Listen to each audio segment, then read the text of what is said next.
Two little boys sitting a test. One very bright, one not so bright. Teacher is marking the test paper, realises something's not quite right. Both boys have got the first 9 questions 100% correct. The teacher thinks the little boy is not that bright, it's just not that good. Sure enough, the answer to the 10th question gives the whole game away. The little boy who is very bright, running out of time, writes, "I don't know the answer to this question," and turns in his test paper. The little boy who's not so bright writes, "I don't know either," and hands in his. In school, the little boy who is not so bright gets punished for that behaviour, correct? But in life, the little boy who is very bright ends up working for the boy who's not so bright. Because the little boy who's not so bright has followed a model. If someone has an answer, a solution, if you will, the pathway for you to find more success, and you can copy it and bring it into your own world, you are going to actually find your next level of success. So today I want to share with you that model to help you connect with people. Now, as human beings, our DNA hardwires us to connect with people who are just like us. Easy to do, right? When I started my professional career, I was told, find like-minded people. Hang out with like-minded people. The challenge in this day and age is getting around more people just like you continues to dilute your thinking. In fact, now we have to actually connect with people who are diametrically opposed to us. That way, our thinking expands, and so too do the opportunities and the possibilities. Now, I've looked at success models for the best part of 3 decades. To the best of my knowledge, there are no successful hermits, right? Success is not a solo performance. We need other people to help us get further along in the game of life. If we're going to connect with people just like us, easy to do, but we need to connect with people who are diametrically opposed to make sure that that happens. We can train ourselves to make that happen. It's going to take us about 45 minutes per week, a little bit of mindset training. If you combine that with new developments in your industry, whatever that is, and get around many years of experts, that's what TED does so well. It takes decades of knowledge and puts it into a few short minutes for you to absorb it if you want. When I play this side for corporate teams, when I play this side at keynotes, workshops, I tend to actually read the slide to the crowd reads it themselves, and then I ask the audience to start finding how many F's they see. F for Freddy, F for fun. And then I'll start a poll. Hands up those who see the most F's you see is 3, and I'll get some hands. 4, I'll still get some hands. 5, I'll still get some hands. 6, 7, I'll still get some hands.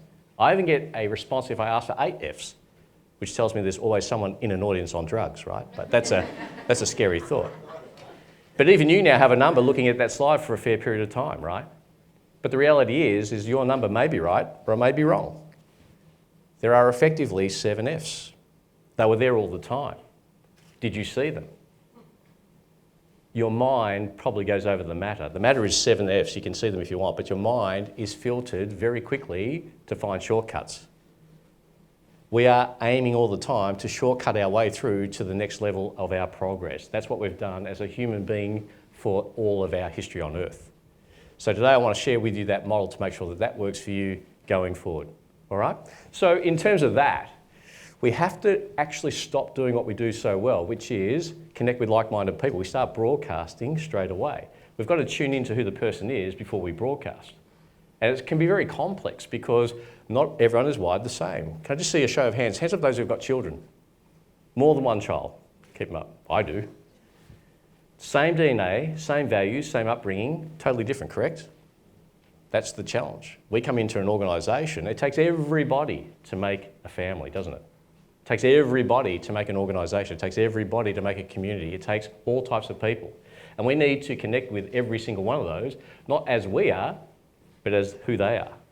We don't experience the experience as it is, we experience as we're wired up. So I'm asking us to think about how we can change that to make sure we connect with many more people of different personality types. So let's have a look at how we do that. There's lots of ways you can do it. There's lots of personality profiling. I just put people into colours. It sounds very sort of basic, but that's how it works for me. Red type personalities are the type I see a lot in the commercial space. They're very time poor. If you say to them, have you got an hour to go have a meeting? They'll go, can you drill it down to 15 minutes? Red type personalities are always in a hurry. I think the best quote I've heard about red type personalities is that instant coffee is not quite fast enough for them. Do you know the ones? If you jump in a lift with those people and you press the floor you want, like that, they keep on pressing it to make sure they get there quicker. Ever seen that? That's a red type personality. Talk very, very fast. Talk very, very fast.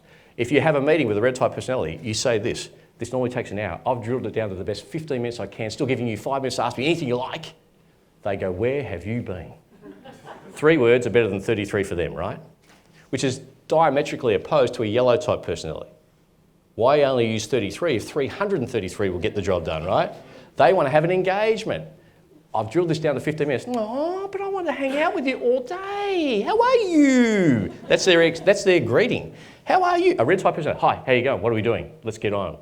A yellow type person, hi, how are you? Oh my God, look at you. Like they really want to have the relationship, right? Aqua type personalities can be misconstrued for shy people. They could actually be introverts. And they hate both red and yellow type people because they're going to be put on the spot. They're going to be challenged. They're going to be asked to get out of their comfort zone. They like to sit in the corner of a room. A red type, yellow type personality goes into a room of 100 strangers like this. A yellow type personality walks out with 99 new friends. A red type personality finds the 5, 6, 7, he's already done the math. He reckons there's probably only about 15 really like-minded people and he goes finds them. An aqua type personality will sit in the corner and just observe. They don't miss a thing.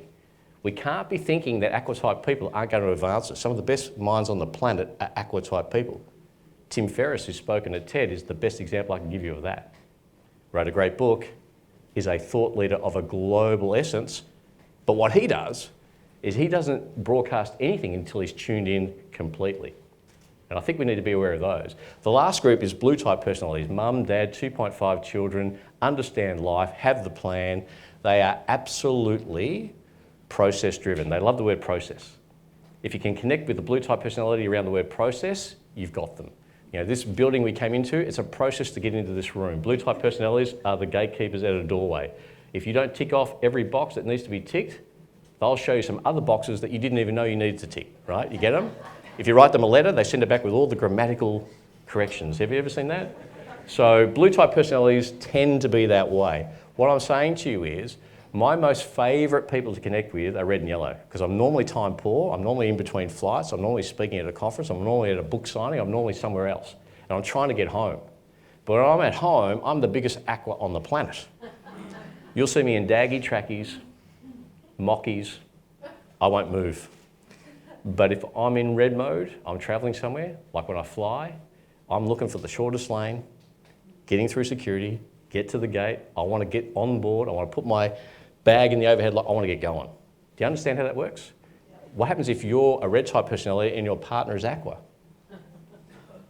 You've seen that, haven't we? Opposites seem to attract, don't they? You meet a husband and wife, he's red, she's aqua. You think, how did you two get together? She must, you know, it's the old saying, opposites attract. She was pregnant, you weren't, clearly. I don't know how it happened, but it's so you've got to be aware of how this stuff works for a lot of people. So there's no exact science to this, but it just works for me. I can seemingly get through the game of life connecting with people across different fields. Now, early on in my career, I could get along very, very well with red and yellow type people. I was not so great with aquas, and I'm not a very good detailed person at all. Tanza will confirm that. I hate Excel spreadsheet. I don't even know how to operate it. I don't want to know how to operate it. But you put me in front of people to connect with and I'll do my very, very best to connect because in my thinking, our way forward is our ability to deepen those connections, to make sure when you meet someone, you know their name, you understand who they are, you get a sense of who they are and how best you can help them, and in return, how they can help you. So it's important to be thinking about that. So what we know about this stuff is if you speak to a person the way you prefer to speak, you speak to their head, but if you speak to them in their preferred language, you speak to their heart. And if you're in the corporate world, we're after market share. I'm saying get heart share and you'll get more market share than you could ever have thought possible. We've got to be thinking about this much bigger than how we're doing it to a degree, okay? So what we know is people like to deal with people who are just like them or someone they'd like to be. So as I'm typically red when I travel, if I meet an aqua type person, I have to slow it right down.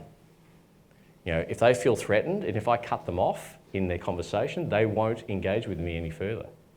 I have to slow it down. In terms of coffee, if I'm travelling, I'm red. I'm like triple espresso. They're probably a double decaf, and I have to slow it down.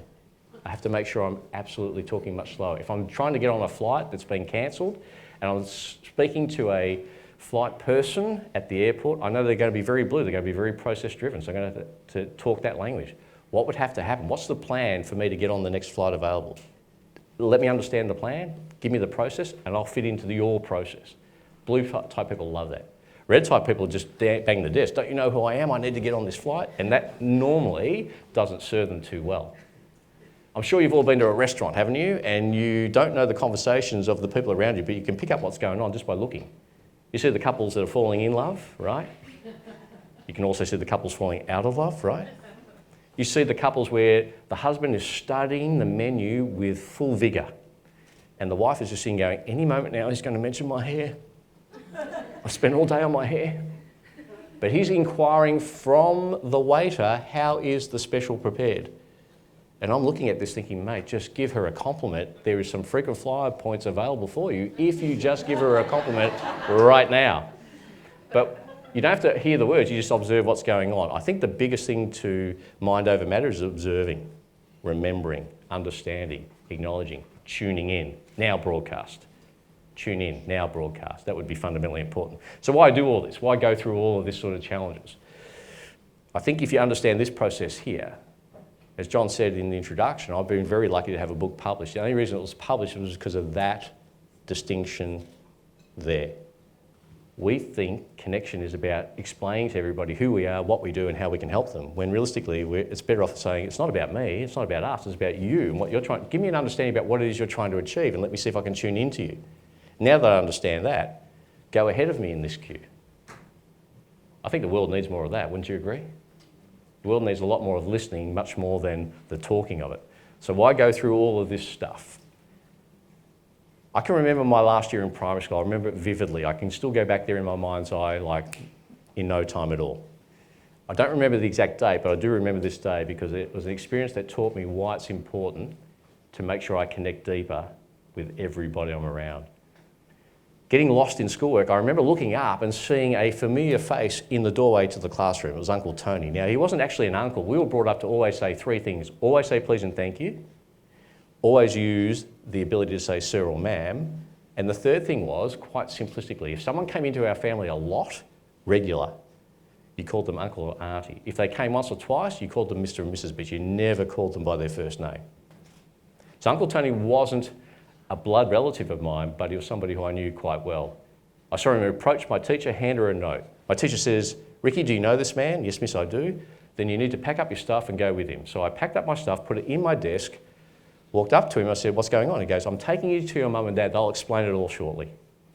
Okay, we got to his car, we started driving. I said, what's going on? He goes, I'll take you to your mum and dad, they'll explain it there. I could tell he didn't really want to have a conversation with me. We drove for what seemed like hours with silence, but it was really only 15 minutes. We went from my school to a place that had this sort of sign out the front of it, and it was a very grey, stark building, and I didn't really understand what was going on with it until we walked inside the front doors. There was courtroom 1, courtroom 2. Courtroom 2, the doors just seemed to open automatically. I don't remember pushing them open, they just opened up. As I scanned the room, I saw to my right my father and a person I didn't know. To the left I saw my mother, a lady I didn't know, and my 2 sisters. I found out later that both those people I didn't know were my parents' legal representation. In front of them was this gruff old man sitting up high, about where our AV crew is right now. He was writing and he sees me, takes off his glasses, taps the microphone and says, let the record reflect that the item of dispute is now present in the court, will continue. He motioned me to come forward. As I came forward, I could see the tears in my father's eyes. I could see my mother very strong-willed, but I'd see she'd been emotional as well. My sisters had been crying. I looked at Mum and I said, what's going on? Before she could answer, the judge started off, young man, your parents are divorcing. Your older brother and sister do not need to be part of these proceedings because they are above the age of 18, but you and your 2 sisters are below that age. So the court is trying to work out custody arrangements. Now, your sisters have suggested they wish to live with your mother. Your father does not object to that, and the court will already take that under advisement. But here's the challenge. Both parents want you. So I need to know, who do you want to live with? Not that I'll make my decision based on what you say, but I just need to know, who do you want to live with? I said, well, I want to live with both of them. I started to cry. He wasn't the most compassionate person. He says, you're not listening to me. You just need to tell me which parent you want to go live with, or I'll decide for you. I remember stopped crying, I stopped sobbing, and I started thinking, and I thought, all right, if I have to do this then, I guess I'll go live with Mum. He said, let the record reflect that the disputed minor has chosen the maternal parent.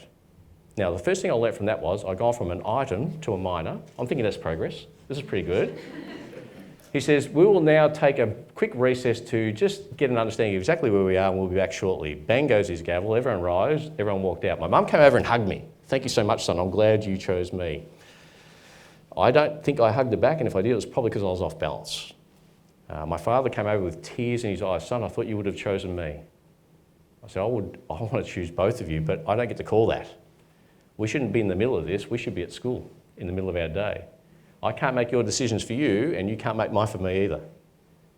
All I can say to you both here is none of my children will ever, ever, ever have to make that call, ever. And that's a big thing to say when you're 11. I don't even know how kids are made. I don't even know if I can make kids, right? But all I remember thinking was, I'm done now. I looked at Uncle Tony and said, I'm ready to go back to school. I drove off with the absolute belief in my mind that I'm going to make sure I'm never in a position where I can't connect with someone and communicate with someone for having a third party tell me what I should be thinking and who I should be connecting with. Does that make sense? It was critical to me going forward that I'll always make sure that that's the case. If you cannot keep a promise to the mother of your children, who the heck can you keep a promise to? So I promised her that would never happen to us. I have 2 sons, I love them dearly, and when it comes time for them to be parents, I'm going to say to them the best thing you can do for your children is to love their mother. Love their mother incredibly strong. Connect deeper than you ever possibly connect with anyone else on the planet, and everything will be all right. That's my view. Because here's what I honestly believe. The quality of our lives is dictated by the quality of our connections and our relationships. And it's all about the power of connection and communication. That's the words I want you to think about as I finish here today. It's been my absolute pleasure to be with you. My last 2 words of the English language that I love so much are the words thank you. Thank you so much.